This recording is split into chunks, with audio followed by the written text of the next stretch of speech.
ఎల్లప్పుడూ ప్రభువునందు ఆనందించుడి. మరలా చెప్పుదును, ఆనందించుడి. అపోస్తలుడైన పౌలు ఈ మాటను చెరసాలలో ఉండి చెప్తున్నాడు. ఆయన ప్రభునందు ఆనందిస్తూ సంఘమును కూడా ప్రభునందు ఆనందించమని చెప్తున్నాడు. ఒక వ్యక్తి క్రీస్తు శిలువను తేరి చూచినప్పుడు మాత్రమే శ్రమను సహించగలడు, తిరిగి ఆయనను సేవించగలడు.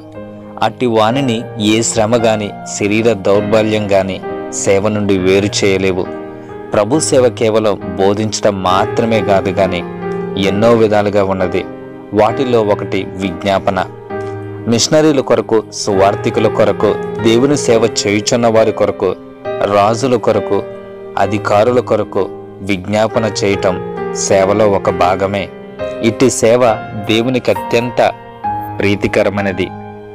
అన్నా ఆర్ ఇగ్గిన్స్ అనే స్త్రీ తన శరీర బలహీనతను బట్టి సుమారు 50 సంవత్సరముల నుండి పడకపై తన కాలాన్ని గడిపింది.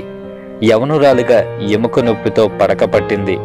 ఆమె 2 కాళ్ళు చచ్చువిగా మారినాయి. చెప్పనా సఖ్యం కాని నొప్పితో ఆమె ప్రతిరోజు బాధపడుతూ ఉండేది. కానీ ఆ నొప్పిని సంతోషంగా భరిస్తూ ఉండేది. ఆమె ప్రభుకు సమర్పించుకున్న ఒక మంచి విశ్వాసి. క్రీస్తులో తన విశ్వాసం వేరుపారింది. ఆయనను స్తుతించుటలో అందరికన్నా ముందున్నట్లుగా కనబడింది.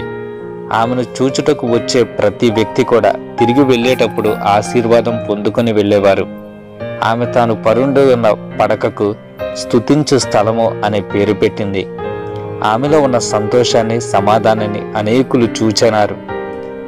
ఆమె పడకపై ఒక పట్టికను రాసి పెట్టుకునేది. చాలా రకాలైన పేర్లు ఆ పట్టికలో ఉండేవి. సుమారు 200 మంది పేర్లు ఆ పట్టికలో ఉన్నాయి.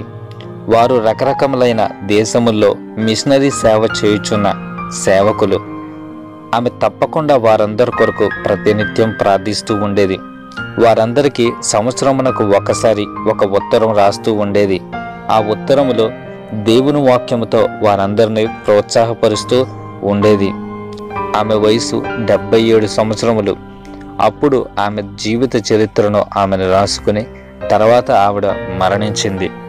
ఒక క్రైస్తవుడు అనారోగ్యంగా ఉన్నా లేక ఆరోగ్యంగా ఉన్నప్పటికీ తనకు సేవ ఉందని ఆమె నిరూపించింది. దేవుని సేవకు మన అనారోగ్యం ఎప్పుడు కూడా అడ్డురాదు. దేవుని సేవకు మన లోపాలు ఎప్పుడు కూడా అడ్డురావు. మనం ఎలా ఉన్నా సరే దేవుడు మనల్ని వాడుకోవాలని ఆశపడుతూ ఉన్నాడు. దేవునికి కావాల్సింది మన ఆత్మ. దేవునికి కావాల్సింది మన బలహీనత. నీ బలహీనత దేవుని చేతుల్లో పెట్టు. దేవుడు తన బలమును నీకిచ్చి నిన్ను బలపరిచి బహుబలముగా నిన్ను వాడుకుంటాడు.